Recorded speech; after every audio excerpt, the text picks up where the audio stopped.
따따따따따따. 네, 안녕하세요. 매주 화요일에 찾아뵙는 화요일 변호사 김 변호사. 안 변호사입니다. 말도 안 되는 일이 계속해서 이루어지고 있기는 하지만 세상이 좀 어수선하긴 하지만 화요일 변호사는 계속됩니다. 그렇죠. 네, 안 변호사님 진성도급과 위장도급 이런 말 들어보셨나요? 네, 많이 들어봤습니다. 형식적으로는 도급의 관계를 띠고 있지만 실질적으로는 사용자와 근로자의 관계로 비춰질 수 있는 그런 형태를 말하는 것이고 실제 사업장에서 많이 문제가 되고 있습니다. 이렇게 진성도급인지 위장도급인지 여부는 형식적으로는 도급인에 해당하지만 실질적으로는 도급인 수급인의 사용자고 수급인은 도급인의 근로자인 그런 형태를 의미하는데 최근에 문제가 됐던 현대차 불법 파견에서의 파견 이슈와는 조금 다른 것입니다. 그래서 저희가 오늘은 이런 위장도급, 진성도급, 도급과 관련해서 이야기해보고자 합니다.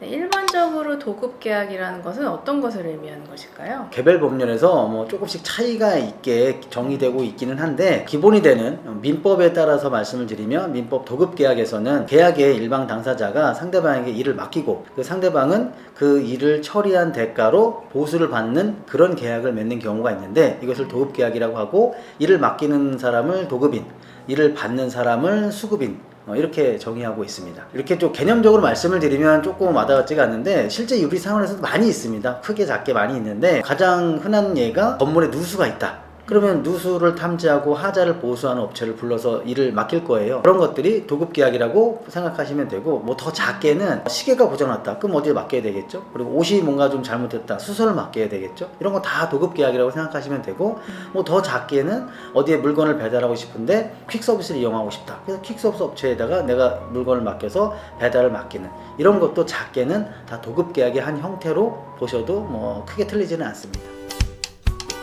오늘 저희가 얘기하고 있는 위장도급이라는 것은 다양한 현장에서 문제가 되고 있는데 형식적으로는 도급의 형태를 띠고 있지만 실질적으로는 그렇지 않다는 것이잖아요. 실질적으로 어떤 경우에 문제가 되고 또 왜 발생하는 것일까요? 일단 어떤 여러 가지 공정의 과정을 거쳐서 어떤 제품을 생산하는 회사가 있다고 생각을 해보면 그 중에서 일정 부분을 떼어서 도급의 형태로 일을 맡기게 되면 그 도급인은 수급인에게 도급에서 정한 대금만 지급하면 되고 일절 근로자를 사용하는 사용자로서 책임을 다 면할 수가 있습니다. 그렇기 때문에 사용자로서 의무를 이행해야 되는 각종의 뭐 근로시간 준수라든지 퇴직금이라든지 임금에 관한 여러 가지 문제를 회피함으로 인해서 근로자를 상시 고용함으로 인해서 발생될 수 있는 여러 가지 노동관계 법률적인 여러 쟁점을 피할 수 있다는 그런 이점 때문에 아마도 조금 문제가 될 만한 그런 도급계약을 체결하는 것 같습니다.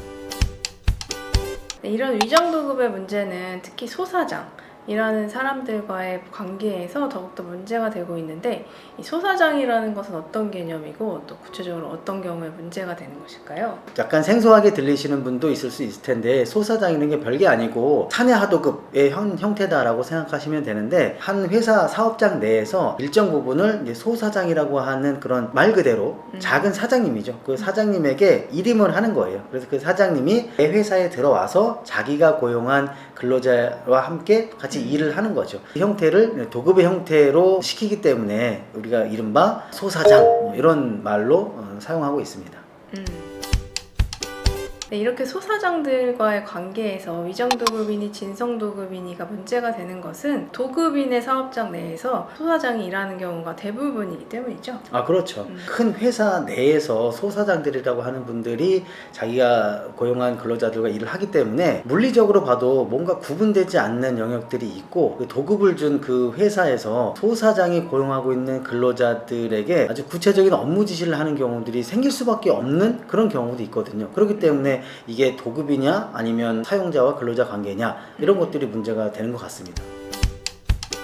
그렇다면 도급인이 이런 수급인, 소사장들의 사용자인지 진성도급인지 위장도급인지 이런 것을 판단하는 구체적인 기준이 있을까요? 네, 구체적인 기준이 여러 가지가 있는데 이제 핵심적인 거 몇 가지만 말씀을 드리면 기본적으로 소사장은 사용자입니다. 자기가 고용한 근로자와의 관계에서 그렇다면 실질적으로 사용자로서 즉 채용 과정부터 마지막에 해고하기까지 전체적인 인사 과정을 자기가 다 관리를 해야 되고, 그리고 그 영업도 자기가 독자적으로 영위할 수 있는 특정한 업무 분야를 가지고 있어야 되고, 거기서 발생하는 손실 또는 이득을 본인 스스로 고스란히 떠안을 정도의 어떤 실질적인 체계를 가지고 있어야 소사장, 즉 수급인으로서의 지위를 인정받게 될 수 있는 거죠.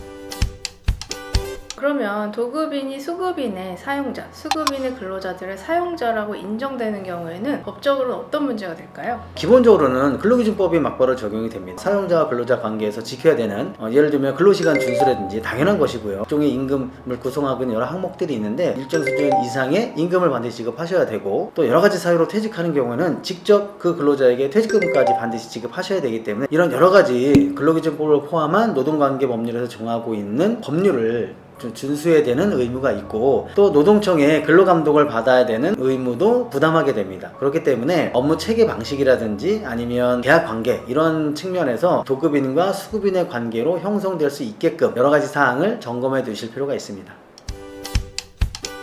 오늘은 위정도급, 진성도급 이런 도급과 관련해서 설명을 드렸는데요. 이런 도급의 경우에 단순히 근로자성, 사용자성 인정 여부뿐만 아니라 법 규정 자체에서 직접 도급을 제한하고 이를 위반하는 경우에 형사처벌 규정까지 두고 있는 경우도 있기 때문에 사업장의 어떤 업무 지휘 체계라든지 형식적인 부분을 점검할 필요가 있습니다. 사내 하도급, 또 오늘 저희가 말씀드린 소사장 이런 개념을 도입해서 사업장을 운영하시고 계신 분들은 사업주의 필요에 따라서 하시는 분들도 있겠지만, 어떤 경우에는 오히려 소사장 소속의 근로자들이 더 선호해서 아니면 그들의 필요에 의해서 소사장 또는 사내 하청 그런 방식으로 운영되는 경우도 있거든요. 이런 현실적인 문제로 사내 하청 또는 소사장 제도를 운영하고 있는 사업장에서는 법 위반 소지가 없는지 체크해 보시기 바랍니다.